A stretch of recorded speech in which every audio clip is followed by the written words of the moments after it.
एक राजा ब्राह्मणों को लंगर में महल के आंगन में भोजन करा रहा था। राजा का रसोइया खुले आंगन में भोजन पका रहा था। उसी समय एक चील अपने पंजे में एक जिंदा सांप को लेकर राजा के महल के ऊपर से गुजरी।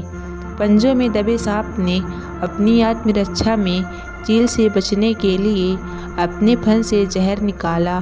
तब रसोइया जो लंगर ब्राह्मणों के लिए खाना पका रहा था, उस लंगर में सांप के मुख से निकली जहर की कुछ बूंदें खाने में गिर गईं। किसी को कुछ पता नहीं चला। फलस्वरूप वह ब्राह्मण जो भोजन करने आए थे, उन सब ने जहरीला खाना खाते ही उन सब की मौत हो गई। अब जब राजा को सारे ब्राह्मणों की मृत्यु का पता चला तो ब्रह्म हत्या होने से उसे बहुत दुख हुआ। ऐसे में अब ऊपर बैठे यमराज के लिए भी यह फैसला लेना मुश्किल हो गया कि इस पाप का कर्म इसके खाते में जाएगा।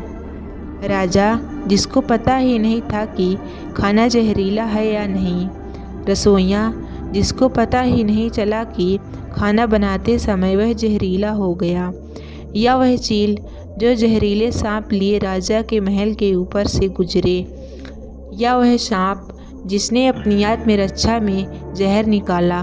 बहुत दिनों तक यह मामला यमराज की फाइल में अटका रहा।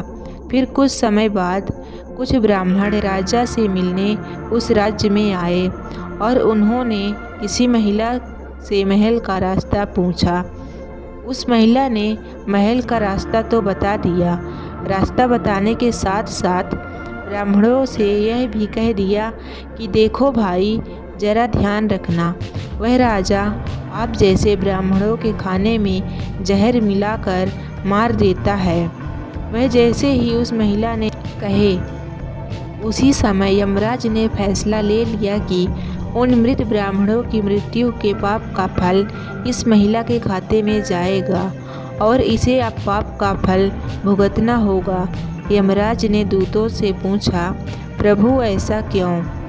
जबकि उन मृत ब्राह्मणों की हत्या में इस महिला की कोई भूमिका नहीं है।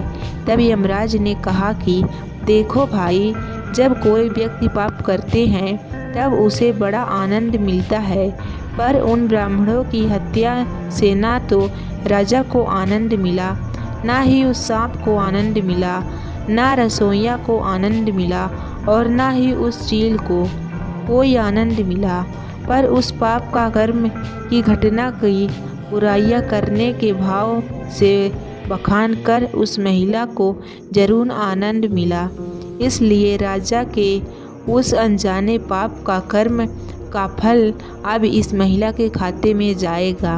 बस इसी घटना के तहत आज तक जब भी कोई व्यक्ति जब किसी दूसरे के पाप का कर्म बखान करे, बुरे भाव से करे या उसकी बुराई करता है, तब उस व्यक्ति के पापों का उस बुराई करने वाले के खाते में डाल दिया जाता है। अक्सर हम जीवन में सोचते हैं कि हमने जीवन में ऐसा कोई पाप नहीं किया है, फिर भी हमारे जीवन में इतने दुख कैसे आ गए। इतने कष्ट और कहीं से नहीं, बल्कि लोगों की बुराई करने के कारण उसके पाप कर्मों से आया होता है, जो बुराई करते ही हमारे खाते में ट्रांसफ़र हो जाता है। इसीलिए हमें किसी की बुराई या चुगली कभी नहीं करनी चाहिए, लेकिन यदि हम करते हैं तो हमें ही उसका फल आज नहीं तो कल भुगतना ही पड़ेगा।